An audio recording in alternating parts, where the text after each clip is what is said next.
Erokamano Nyakwaramogi komedo kete Ramogi TV en tarik 26 dwe mar 9 2025 saa 7 e wang'e mar odiechieng'. Manyien mag migago ka mokwongo wamiyi mago ma wamiyo pek. Mano ni mbaya brangu. Mimi kama serikali iko hapa. Afadhali tuiokoe tu wa boys. Watu wanaongea msuni. Hebu tujaribu kutoka. Kijana wamepigwa. Lit kod kuyo kwa kogwenge makainuk tok jokuodho kumonjo ji ariyo kendo chwado gi lisasi mochwe onego. Welo mag duond bura mar ODM Ugunja dhi nyime ka kwe nenore kuonde mathoth mag gombulu. That we have made significant successes, we have made significant progress in the realization and the implementation of our agenda. Jalup jatend piny Kithure Kindiki owacho ni sirikal biro medo timo lokruok ahinya te yore mag ochumi mar konyo bero ngima oganda.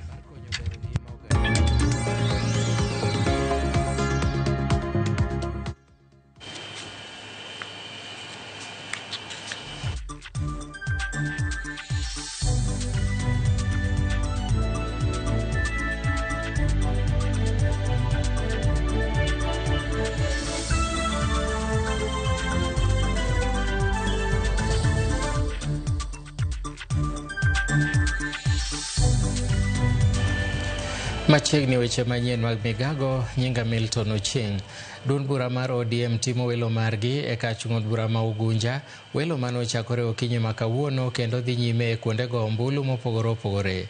Nyaka sani chenro no dhi nyime e yor kwe ka jo Ugunja biro manyo jatelo mabiro chung' e yiero madundo gi duond bura mar ODM e yiero mochan tarik 27 dwe mar 11 higani. Watudore gi jafwambo marwa e kaunti ma Siaya Steve Biko mondo omiwa ler mathoth. Biko.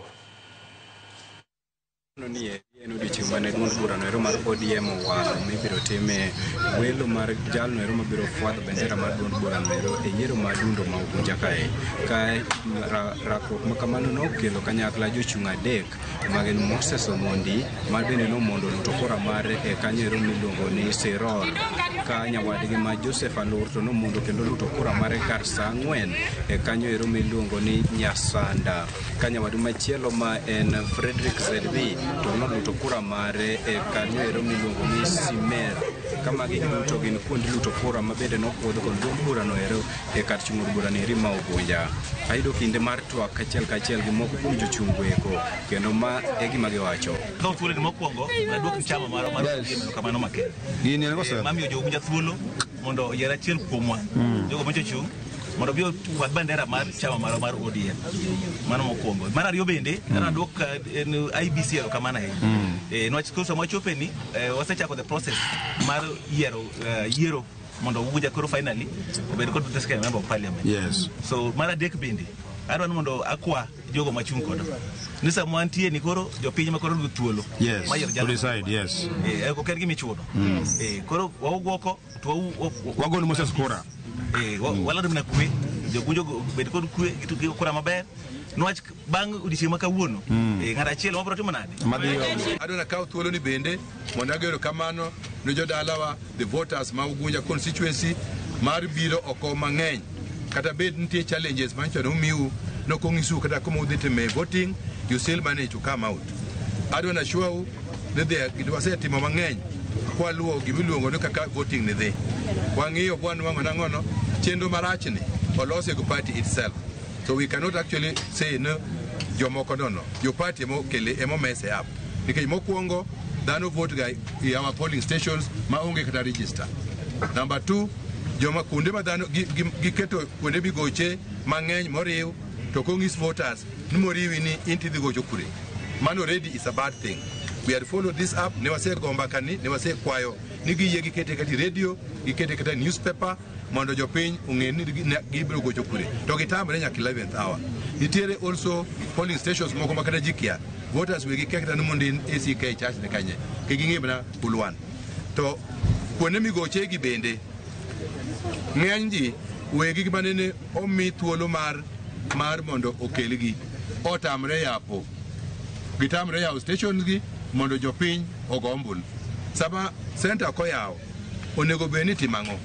Onego beni ng'ato koro goye ode kose goye kure. Pore kod jochungi eki bende ayudo kinde mar twage moko kuom jopiny mosebedo ka rito kuom thuolo noero mohewo higa achiel mondo giyud jatendgi bang' kama ne en jaod bura ma kaeri Opiyo Wandayi wal kaka jatend migawo noero mar tego kendo gigolo pachgi kaluwore kod chenro noero madhi mbele odiochieng' ma kawuono mar luto ombulu. Kaka wan nyasanda ka waneno ka piny ber, waneno ka piny osekawo kore yiero ler, yiero yom. Woi marandere matinde yudo gini mane kaka wanene wan mine obedo jende lakini tich to tire maber wagon wero kamano jo IBC jo ODM mantie tich ber keche kae jogi gin jowa gite to ka gin jowa gite jogi ochung' e party achiel gichung' e party mar ODM to mak mana ni ng'at achiel temidwa ni mondo yier to ana won kaka nya Mombasa ana ngi yie ni aja party kendo an ja ODM jalo mabro kalo gi party mar ODM ema abro support kaka ja ODM. Bang' chenro gi duto mar luto ombulu rumo e kuonde gi eki kata kuonde luto ombulu moe 30 kar chung' ni ma Ugunja. Igeno ni duoko go eko duto ichwal kachiel nyaka e magawa ma Savana kama duoko mogik idhilani kapok piny olil chieng' ma kawuono. Abiro medo luwo ni kachiel gigo eko matimore Ugunja kaeri kao kamano kambe penjo machielo ando kachiel nyaka e studio. Neramogi TV Gold County Masiaya, and Steve Biko. Jalup ogai mar doho Philomena Mwilu otelo ne jong'ad bura kaachiel gi jotelo mamoko e iko mar jang'ad bura Fred Ochieng e dalane mantiere Menara e kar chung' od bura ma Muhoroni e kaunti ma Kisumu. Seneta ma Kisumu Tom Ojienda bendo yore ikono. Wadhi achiel kachiel nyaka Muhoroni mondo wane kaka chenro no dhi nyime. My friend, my husband, and my fellow pilgrim of hope. Thank you.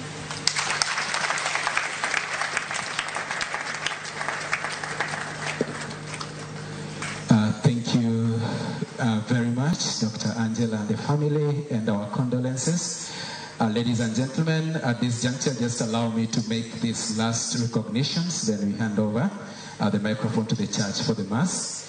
I had recognized the presence of the Governor, Professor Anyang' Nyong'o. I had recognized the presence of the Senator, Professor Tom Ojienda. We are also honored to be in our midst. The area MP from Muhoroni, Honorable James Onyango Koyo, Karibu Sana, Mheshimiwa. In our midst, we also have the MP Mathare, Honorable Anthony Oluoch. Thank you very much, Karibu Mheshimiwa. And last, we have the Honorable MP for Game, Honorable Elisha Odhiambo. Asanteni sana, and may God bless you. In my possession here, lost and found car keys. Please, if you've misplaced your car keys, come and check with us. Thank you. Choir, as you wait for the church service, kindly warm our hearts, and thank you very much.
Lit kod kuyo kwako gwenge makainu ke Togma Pokot West kod County ma Turkana tok jokuo mag jamni monjo ji ariyo kendo chwado gi lisasi magichwe gi nego.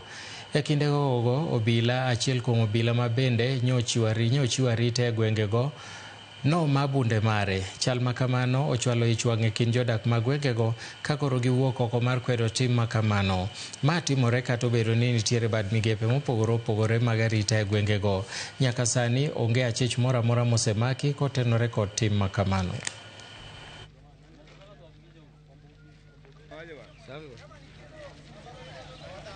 KPR bas ameuawa, bunduki imechukuliwa. Instead of them to follow that gun, they are coming to beat us here. It's like toa bunduki. Wavijana huwa wanatafutanga riziki yao hapa kwa Laga. Kuenda wameenda na tipa kuanza kazi, kumbe au wajangili walikuwa wamejiami wako msituni. Kukua msituni hapo hivyo.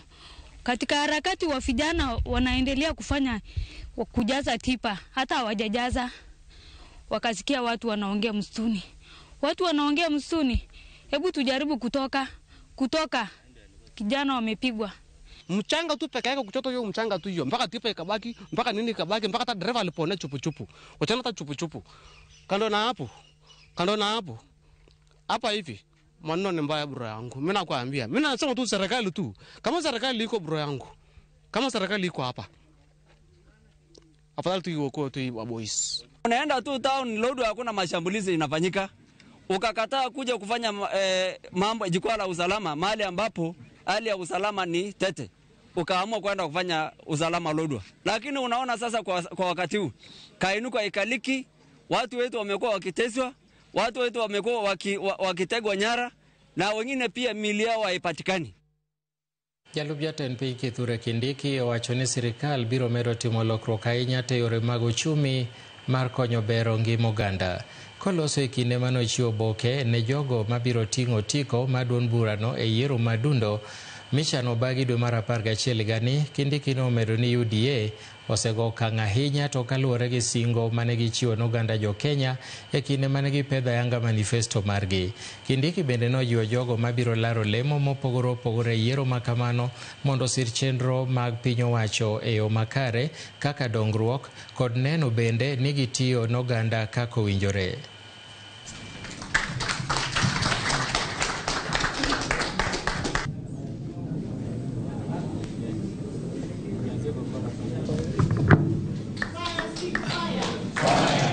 This party was founded on an ideology. And that ideology is the transformation of the economy of our country from the bottom upwards. That is our ideology. And we must not lose that identity.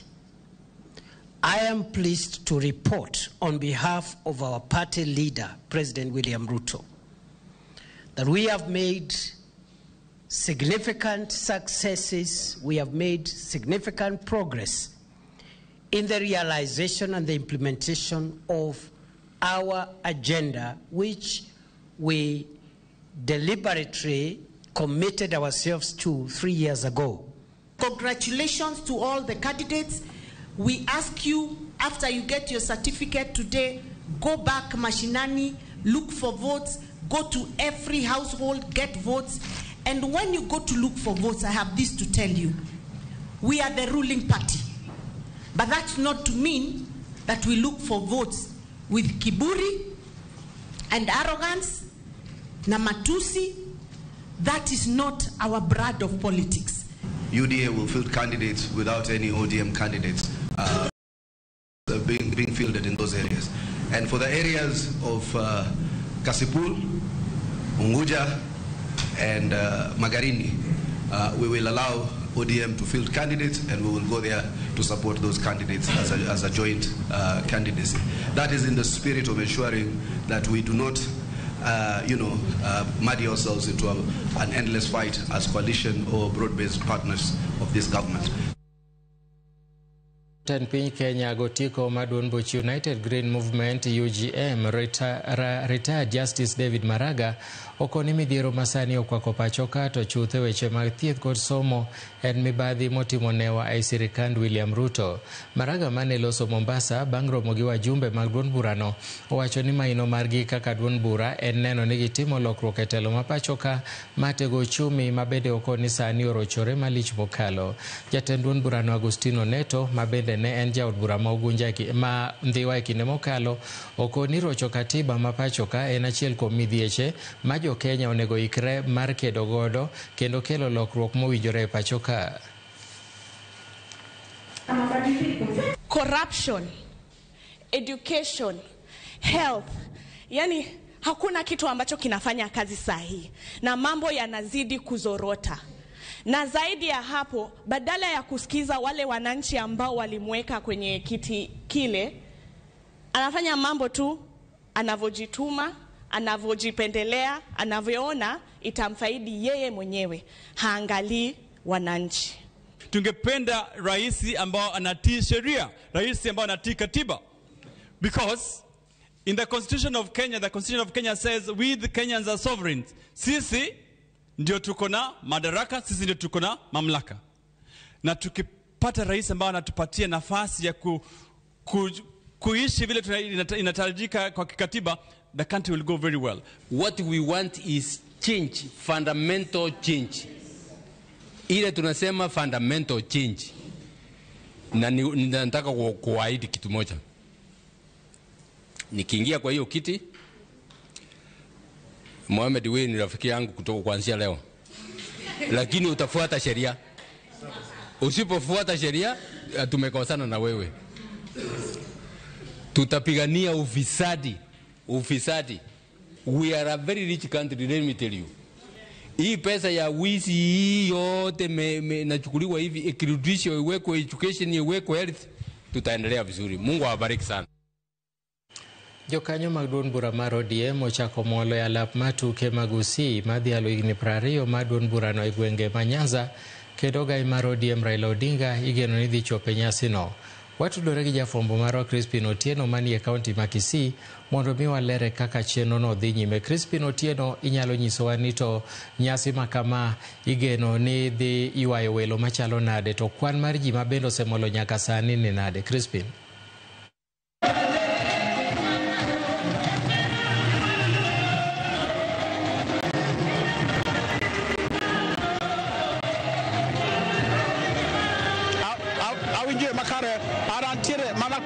Mano en alapno ma Gusii Stadium mano mantiere chuny boma ma Kisii kama odiochieng' makawuono nyasi mano mar dhialo higni 20 chakre ne chak mano chamano mano kata duond burano mar ODM. Nyaka sani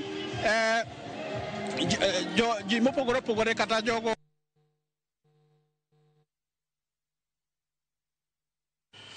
Watimu kuom kiekruok makamano kata kamano Crispin Otieno biro ikoro report makamano ma wabro kelo ni e thuolo mabiro noero kapo ni tudruok obedo makare kendo wabro dok Kisii mondo mi wayud nyasi mar higni 20 mar dhialo higni 20 mar ODM.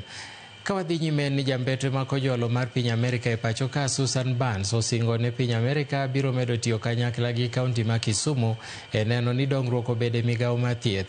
Burns nolimo kar thieth ma Walter Reed e boma ma Kisumu kama nonro mag thieth osebedo kadhi e nyime kaluwore gi mago ma opako tich ma kaunti ma Kisumu osebedo katimo mondo mi oganda oyud thieth makare.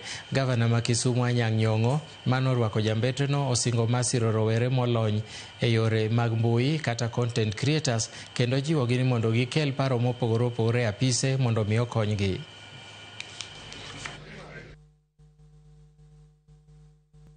We really are looking at more innovations in our health sector, and because we have had such a deep and effective healthcare partnership here in Kisumu, we are really looking to use the work we've been doing here with the county as a model for how we might deliver more kind of effective health assistance across Kenya. So I asked Governor Nyong'o today for his support and advice and we'll be reaching out to the team here in Kisumu to really help us think through how we do more effective health delivery in partnership with the government of Kenya across all of the country. So I'm excited to really start to work with Kisumu as a model and see how we might replicate that in other parts of the country. The creative economy is a very important economy yes.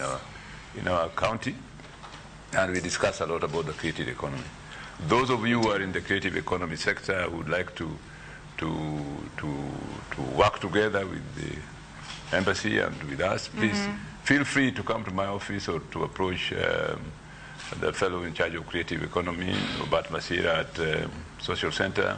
Please feel free to come up with ideas. We are supporting creative economy, part of our development agenda. Githuolo ni wado Kisii Crispin Otieno kapo ni kori nyalo yudo wa makare tinyalo nyiso wa kaka nyasi madhialo higni 20 mar ODM dhi nyime e alap magusi. Chris.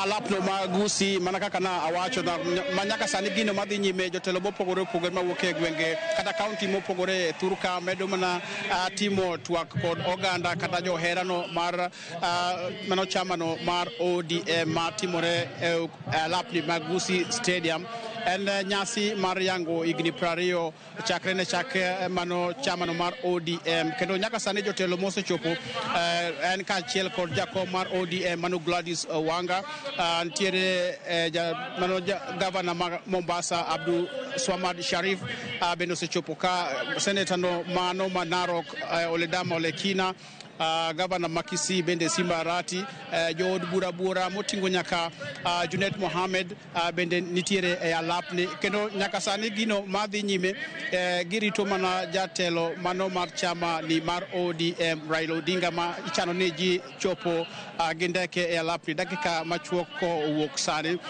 kendo en alap ma nyaka sani adwani mondo anyisi kaka pap ni mar Gusii Stadium chalo mana kaka japichanani nyalo nyiso kaka weche chale e alapni mag Gusii Stadium ji nochako chopo kata molo e alapni chakre sa aparo kinyi ntiere jogo bende mawuok e kaunti mopogore opogore mane ochopo e kaunti ma Kisii mano kar sa auchiel kendo ne nyasi mane timore e dier boma ni Kisii kendo nyaka sani ji medo mana molo e alapni opong' nyaka oko mana kaka nyalo neno Evangelist marwani kendo sani nyaka gima dhi nyime jotelo mopogore opogore mishimboko gini dhi nyime kod twak kod jopiny johera mar ODM kendo mana kaka nyichi winjo nyasi ni mar ODM maduong' ahinya dhi timore mano county no ma Mombasa kochakore tarik 9 nyaka tarik 12 kendo nyaka sani gino mwarito en mana ni mondo mi jatelo mar ODM Raila Odinga kaachiel kod lange mo odhi wuothogo mondo chop e alapni kendo ang'no ni en gang'o ma odhi wacho odiochieng'ni ma ji yango mano higni 20 nyaka ne chak chamani mar ODM koka mano ang'no wawinj ni jotelo wachango kendo e weche wa manyien ma ang' sa 10 sa achiel kaachiel kod ma sa 3 ang'ne wanyis jo hera mag Ramogi TV ni jotelo mag ODM ma ochopo e alapni mano mar Gusii Stadium ang'ne wachango kaluwore kod siasa mar Thurka kendo nyiso jo heragi gino ma chamani mar ODM chano timo e kinde makoro magiyango higni 20 chakre ne chak chamano kaka mano ang'na duok kendo iri e studio kiwinja kapo ni nyalo winja yande ne wachore ni kamoro mbi mar ODM nodok piny matin kaluwore gi tudruok e kind jatend ODM gi jatend UDA. Akia ni Kisii kono iparo nang'o, ineno ka oganda wacho nang'o ewi duond bura mar ODM? Jakabla okawinjo yo makare kaluwore kod koko vantie mbi mar ODM chalo nade godo kaluwore gi tudruok manobedo e kind Raila Odinga gi William Ruto. Oganda ne wacho ni mbi mar ODM odok piny kuonde moko. Kisii chal nade? Mbi mar ODM chal nade Kisii? Kora winjo yo makare nitiere county ma Kisii ni nyalo paro en county mabende mano mane jatelo mochung'ne weche mag arita e county ni kata e piny Kenya mano Fred Matiang'i ae county ni kendo en dwaro ni mondo obed jatend piny Kenya. Kendo nitiere jogo mawacho ni ng'eny ji sani ungo Matiang'i lwedo kaluwore kod ni Matiang'i aye county ni. Kendo nitiere jogo bende mawacho ni kata obedo ni Matiang'i aye county ni pod ODM ni kod mbiye momiyo giwacho ni ji ma rom kod mantiere e ng'eyagi ochope e alapni. Giwacho ni kade ODM ok ni kod mbide ji ok ochopo kar romgi kaka waneno e alapni mar Gusii. Kata kamano pod en siasa ma pod dhi nyime. Iwacho ni odiochieng' achiel e siasa en higni modhuro omiyo pod wadhi nyime mar neno ni mbele ka chama ni kata duod bura mar ODM e county ma Kisii kod county ma Nyamira dhi chalo nade e kinde makoro Kenya dhi e yiero mar higa mar 2027 kendo pod wabiro medo winjo ni weche chalo nade. Kata kamano nitiere jogo ma bende gin jo ODM mano machalo kaka mano senator ma county ma Kisii mano Richard Onyonka ma bende en achiel kuom jogo ma gin jo ohera ma sani oseyango ni gin gidhi chung' kod Matiang'i kata obedo ni noyiergi kod chama mar ODM. Kendo mano senator Onyonka kaachiel kod jowabunge moko ma gin mag jo ODM ok waneno ka gichopo e alapni mag Gusii kaluwore kod siasa mantiere iye ka mantiere e kaunti ma Kisii. Nitiere jogo mawacho ni ka in jatend kata jaod bura mawuok e Kisii nitiere jogo madwa ni mondo gichung' kod Matiang'i to bende nitiere jogo bende mawacho ni kata obedo ni weche Matiang'i bende nitiere iye pod gintiere kod chama no mar ODM omiyo pod wabiro neno kaka weche chalo jaka black kaka siasa medo dhi nyime kendo e kaunti ma Kisii wabiro bedo kwa nyiso johera magwa mag Ramogi TV kaka siasa dhi nyime kata obedo ni Matiang'i bende wuok e kaunti ni ma Kisii kod Nyamira ma bende en dwaro kom maduong' mar bedo president kata bedo kata bedo ker ma Kenya. Omiyo wabiro nyiso joneno magwa kaka weche chale kaunti ni ma Kisii. Kata kamano pogruok pod nitiere jogo mawacho ni ODM bine odok piny, nitiere jogo bende mawacho ni ODM pod en chama no ma ji pod ni godo kod adier. Omiyo wabiro winjane kaka weche dhi nyime e kaunti ma Kisii kaluwore kod siasa.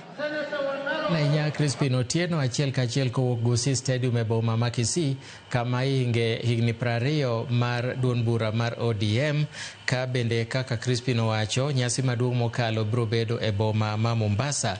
Wakaw yweyo mokwongo e chenro mar migago kapok adhi e yweyo. Sefania kawuok Nairobi sai Karamogi winjore makare kaeto Ler Adua e gwenge mag Awendo Central kawan gi min Lin mano Fanis Hillary kaeto ote mamoko bende aneno kochopo na kama piyo piyo. Iluongo ni Pascal Olajo gi Pauline Pascal mar Kabondo Nyasore School. Wamor gi news mar Ramogi kelonwa kendo wagone Nyasaye erokamano kuom mich mar ngima momiyowa. Mogik bende matoro ote mar kuyo.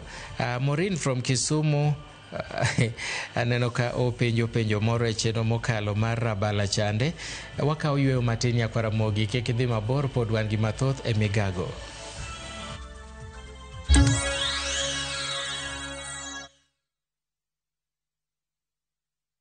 Kuom thuolo mohewo higni 20 sani, Direct Line osebedo kaka jachiwo okumba makare ne geche mating'o jowuoth mong'ere ni PSVs. E kor dwe mar 9 higani, ne watimo chudo mar omenda maromo 1.5 bilion ne jogo manoyudo lal moro amora to ni kod okumba marwa.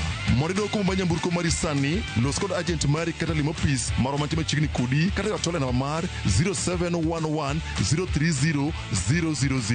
With Direct Line Assurance, every day is sure. Parne Royal Credit, magi jo kaima ni kod pok mathoth e Direct Line osewuok mareno ni Direct Line odhi nyime kaka jachiwo okumba mar nyamburko mating'o jowuoth ma otele kinde duto. God is able, He's able. God is able, He's able. Kupata huu wimbo wangu uitwao God is able, kama sikiza tune yako, bonyeza *811 *337# kwenye simu yako. Kumbuka, sikiza na Citizen ni nyumbani kwa wasanii wote.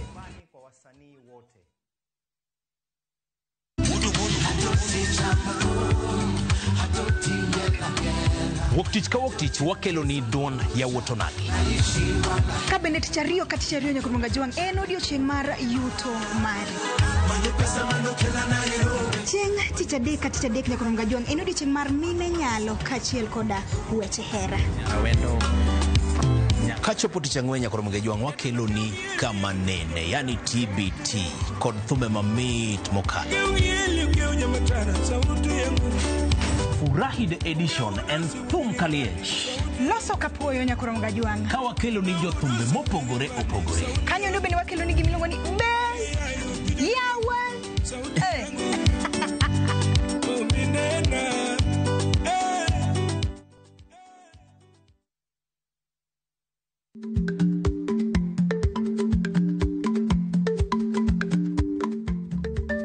Dhako muol kadonjo, matiende ni bedo ni ng'ato ling' e kinde ma owendo ok ofulo ni omuol. Samoro en kod kido mamoko.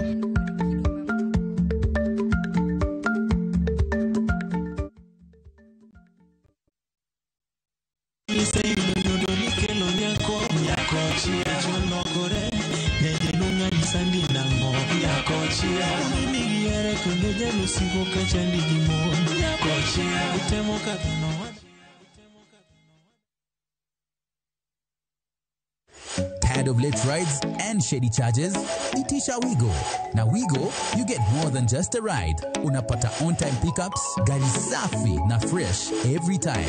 Ride V-Smart, ride V-Safe, now Wigo. Download the app now, ama SMS Wigo to 2045.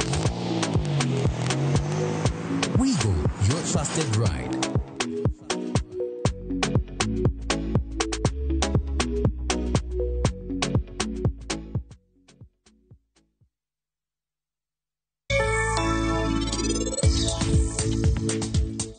Doli ni jaber ahinya mana kawaya.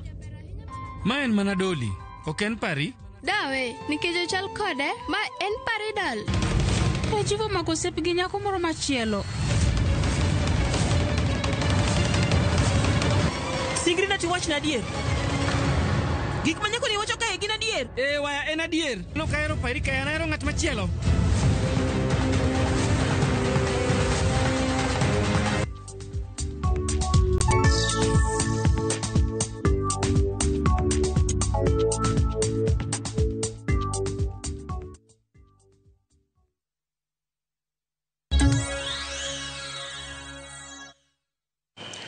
Riwruoge mag oganda e kaunti ma Migori ywago pek mar yudo obok mag bajet mag kaunti no. Jokanyo mar riwruoge mag oganda kotelnegi kod Sidi Otieno wacho ni pek mar yudo obok mag bajet osemiyo thothgi ok nyal chiwo pachgi makare e weche mag bajet mag kaunti no. Sidi wacho ni deber ka obok mag bajet oketi e mbui mondo mi oganda obed gi yot mar somogi. Jokanyo mar riwruoge mag oganda bende dwaro mondo mi pach oganda onywand makare e chenro mag bajet.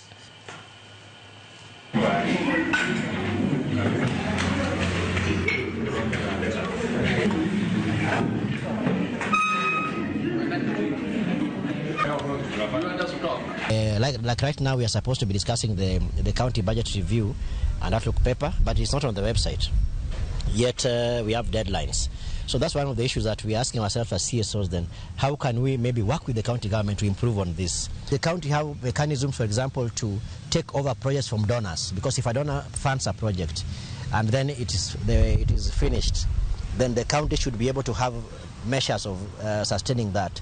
So public participation being their constitutional guaranteed, they are supposed to know at what level are they supposed to be participating, and when they're participating, what are some of the issues that they need to raise, concerns, so that the county takes cognizance and knows that the citizens of this particular county are aware of what the county is supposed to provide, and they also take ownership of the projects that are supported by the county, because at the end of it all, it is not a government for the government to benefit, it is for the citizens to benefit. Legal and the policy gaps when it comes to public participation, because we've realized that in Migori County we do not have a domesticated public participation act, and so we are looking forward to work together with the county government so that we put in place structures such as the legal and the policy frameworks on how best the county governments can engage citizens when it comes to public participation. Jotendinde mopogore opogore pachoka koro singo mar konyo timo lokruok ahinya te yore mag komo nyuol kod neno ni jok mamine oyudo thuolo marom machiwo pachgi e wi weche mamulo piny Kenya. Mairi kaka achiel kuom yore mag konyo bende geng'o iye mohiu, chal ma kinde ka kinde osemono mine moko kod joma nyirigo okang' kaluwore ga kwede magikadhe e kinde makamago. Jotend dingo osingo mar chiwo puonj n'oganda e wi ber mar achiel mar oganda kod bedo gi thuolo marom, wira ni ting' makamano en margi.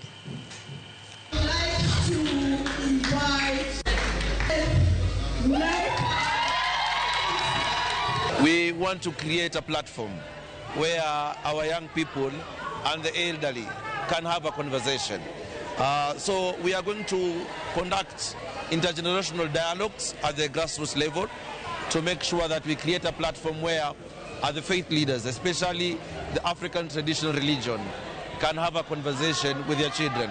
Tunaona watoto wengi wanaenda kando kwa sababu wengine wanatiwa mimba kiholale wakiwa bado wachanga sana, lakini kutokana na elimu yenye tumepata kwa Faith to Action tumekuwa fully empowered, of which tunaenda kuongea na watoto hao ili kusudi waweze wakajua hao ni wakina nani.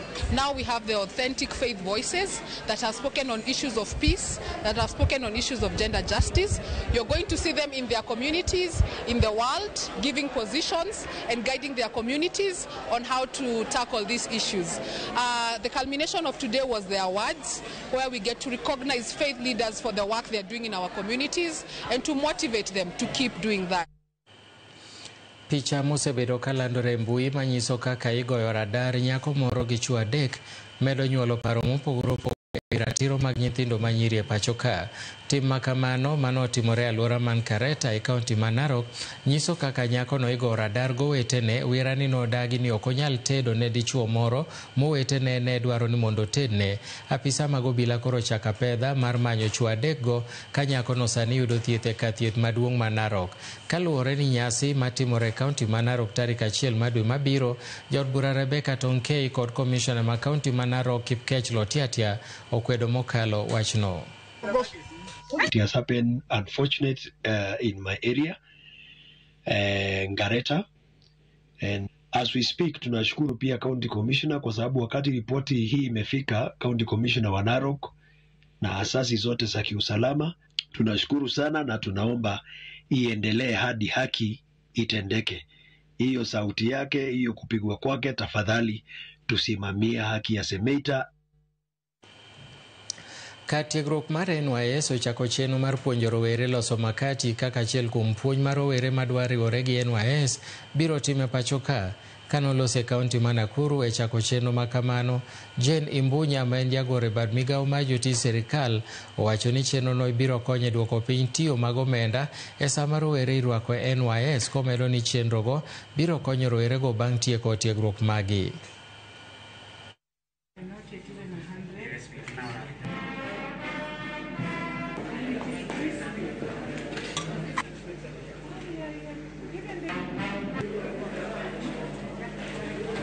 Bakery we inaugurate today is more than a facility for producing bread and confectionery.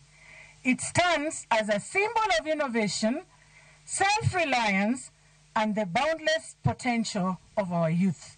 Through this initiative, the NYS continues to transform lives. I commend your leadership of NYS. Your efforts, the servicemen and women, demonstrates that what is possible when vision meets action.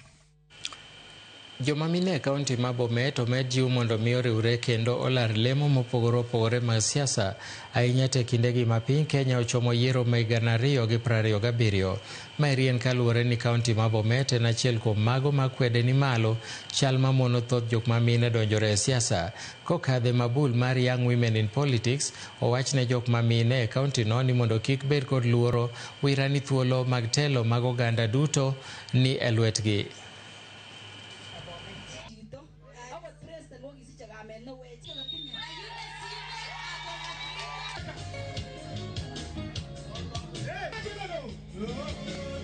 As we've been doing these dialogue sessions at the community level, we've been getting a hint of the challenges that women are facing, especially when it comes to culture, gender-based violence, and financial barriers.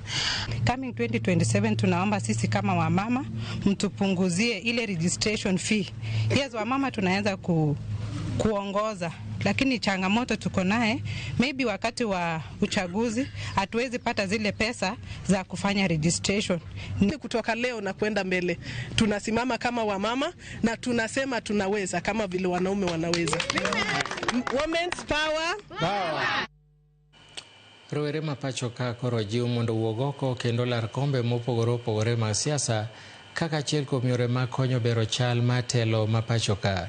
Koloso e kinde romo manokelo kanyakla rowere gwenge ma Inkinye kaunti ma Kajiado, jalup gavana ma Kajiado Martin Moshisho owacho ni nitie dwaro mar rowere riwo lwedo kendo siro jowetegi e lemo mopogore opogore. Romo ma kamano nyobagi e kar lalruok mar paro e wi thuolo mag rowere e siasa kod dongruok mar piny Kenya. Na mimi ningependa kuzungumza na vijana, sio wa kaunti ya Kajiado peke yake, lakini vijana wa nchi yetu ya Kenya, kwamba wako na nafasi ifikapo mwaka wa uchaguzi wa 2027 kuhakikisha kwamba si kwamba tu watatoa lalama kwa viongozi ambao wako madarakani na mamlakani. Wao wahakikishe kwamba wametafuta nyadhifa hizo na wawe katika vyeo hivyo vya uongozi, na waweze kuhakikisha kwamba nchi yao imeongozwa vile na namna wao wangependa iongozwe. Ile mimi naweza himiza vijana tuweze kutafuta hizi viti ya MCA ambayo inatufaa sana kwa sasa wakati kama hii, na hata wakati 2027 ninaomba waweze kuchagua vijana wenzao. Anyuola moro mawuok e gwenge ma Usonga e tong' ma kaunti ma Busia gi Siaya koro nigi lit kaluwore gi onge ng'eyo e wi chal mar nyargi Christabel Achieng' manodhi tich e piny Saudi Arabia. Kaluwore gi familia no, ne giloso mogige Christabel dweche 6 mokalo, kama ne gifwenye ni jal manondike tich nodonjone kendo bang'e nomake motere tesendo bila mapok giyango. Min mare Eunice Achieng' olero no boke ma Christine mag wuoth kata passport nokaw kendo gisetemo manyo kony kowuok kuom mbetre ma Saudi Arabia pachoka, okang' manyaka sani pok onyuolo lemo. Nanipigia na niambia, mama, najua ushanitafuta kwa simu haujai nipata. Nikamuuliza ni nini mbaya, kaniambia vile mimi niko hapa, ni boss wangu alinitia maaskari, walinipiga, wakanivunja mguu na mkono ikawa na dislocation. Nikamuuliza ni nini ulifanya ndio boss akakufanyia hivyo. Akaniambia cha kwanza boss hakutaka nirudi, akaninyang'anya vitu zangu. Cha pili, boss anasema ya kwamba mimi nilichapa mtoto, na mimi mtoto alikuwa shule, nikaenda kutoa mtoto shule, nikapata mtoto na alama kwa uso, nikampigia simu akaniambia nipige mtoto picha nimtumie, nikamtumia. Kulingana na embassy tuliwaandikia barua na after 2 days huwa nawapigia, lakini majibu kamili hakuna. Ukiwapigia wanakuambia bado tumengojea ripoti kutoka Saudi Arabia. Sasa hivi vile tuliandika barua sasa ni karibu 1 month imepita. Sasa hatujui usaidizi tutapata wapi.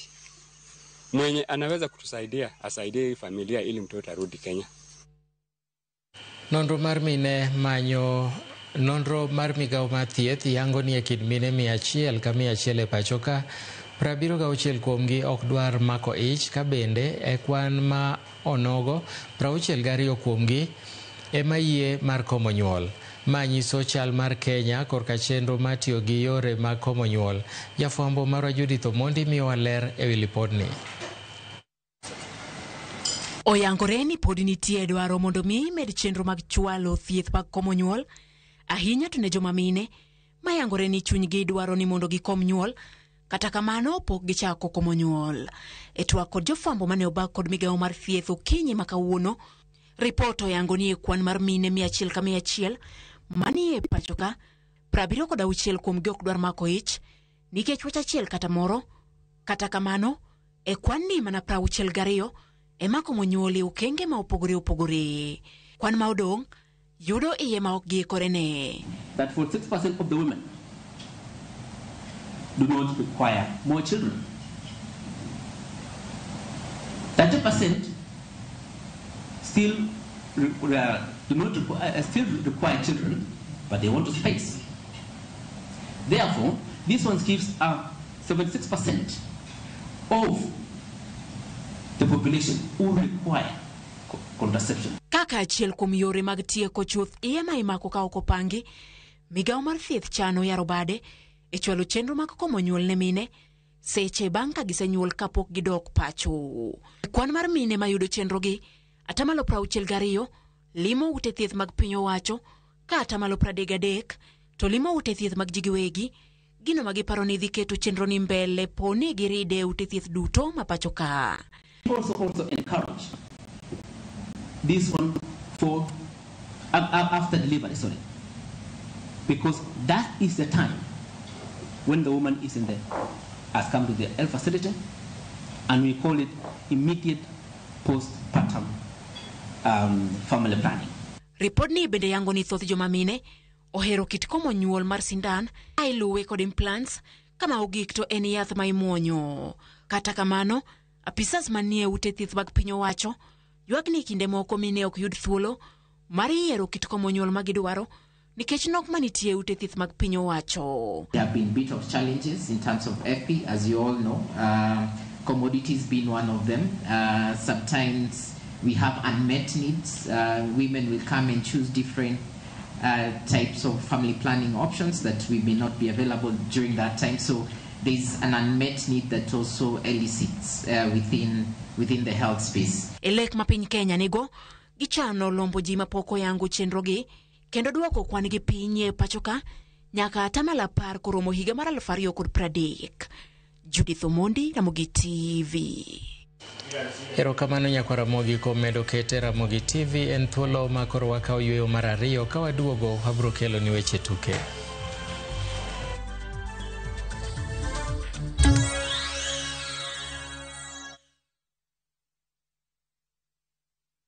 Turquoise waters whisper calm, coral reefs sparkle in the sun, and every sunset feels like a private show.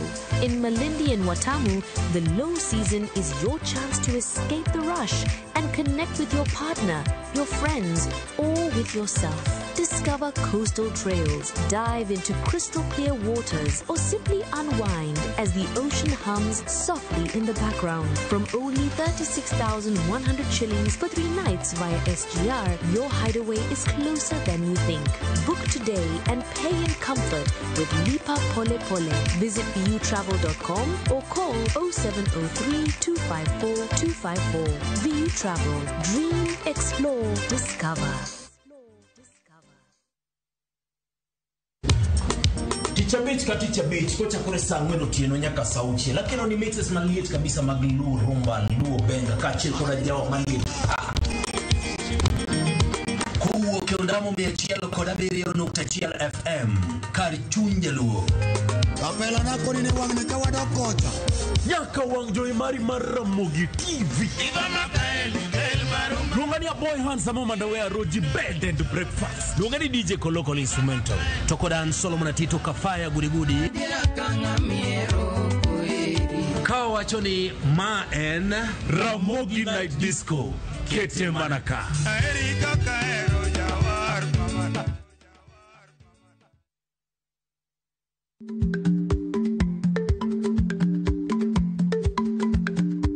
Ichlach nonego okal tako. Matiende ni bedo gi miluma mar yako mang'eny nyalo kelo rach.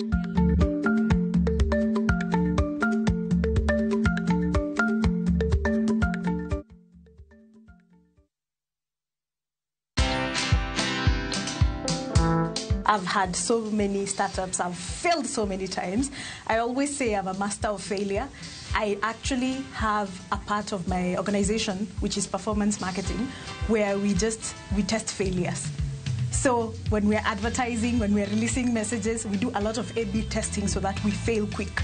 Then that way, by the time we actually now start doing the higher budgets, we already know what's not going to work and what's going to work. Watch this story and more. Download the Citizen Digital app or visit www.citizendigital.com and find the Citizen Originals portal. Kenya's #1 app, Citizen Digital.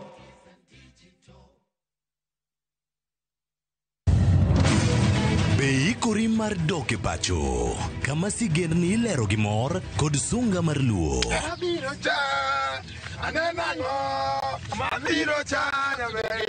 Chakre weche hera mamulo chuny, anyuola, time machon, nyaka sigen ni madongo mag kit anyuolawa mapakowa.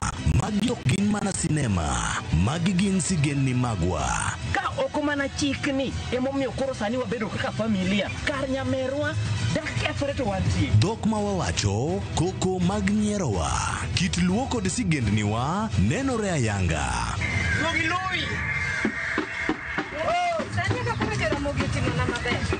Winam Cinema, Jumapil ka Jumapil, saa 2 kod saa 4 mar otieno, mana e Ramogi TV.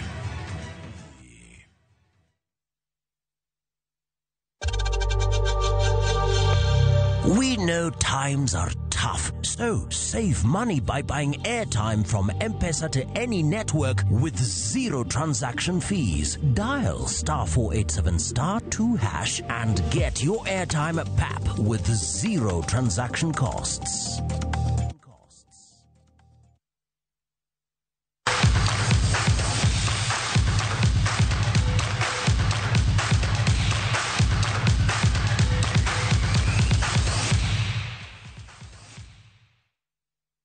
Jatugo mar Gor Mahia Austin Odhiambo oduogo tim mar Harambee Stars moluongi gi kocha Benny McCarthy motelo ne tuke ariyo mag manyo tiko mag pinje mangima. Komachielo kocha McCarthy oluongo jatugo Lawrence Okotho uma e tim mar Harambee Stars tok nyiso tugo maber e tuke mag jotugo ma higni piny higni 20. Jotugo ma bende wuok e klab mar Gor Mahia oting'o Brian Omondi, Sylvester Owino, Michael Kibwage, Alpha Ojango to gi Ben Stanley duto oluongi e timno. Moko kuom jotugo ma ok oyudo thuolo en mano moting'o Timothy Ouma, Eric Ouma Maselo, Daniel Anyembe, Richard Odada kaachiel gi Jonah Ayunga. Harambee Stars biro rakore gi tim mar Burundi tarik 9 dwe manyien kapok gitugo gi Ivory Coast ndalo 5 bang'e no.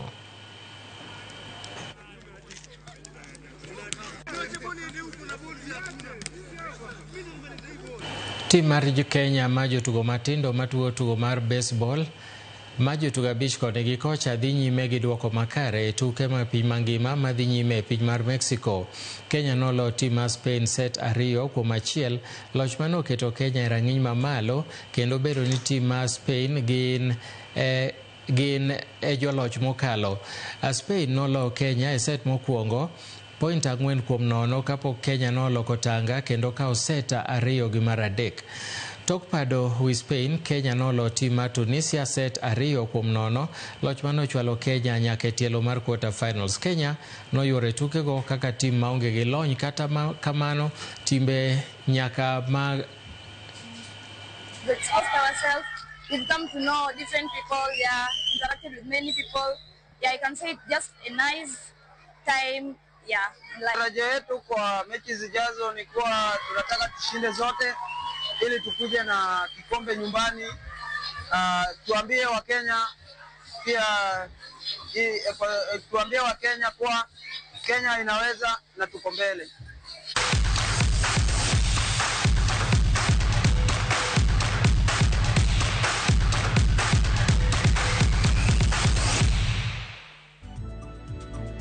Mago emane waiko ni weche manyien mag migago Karuoth oriti wan bende rito wachako rom saa 10 e weche manyien makagi kacha. Nyinga Milton Ochieng, oriti masani.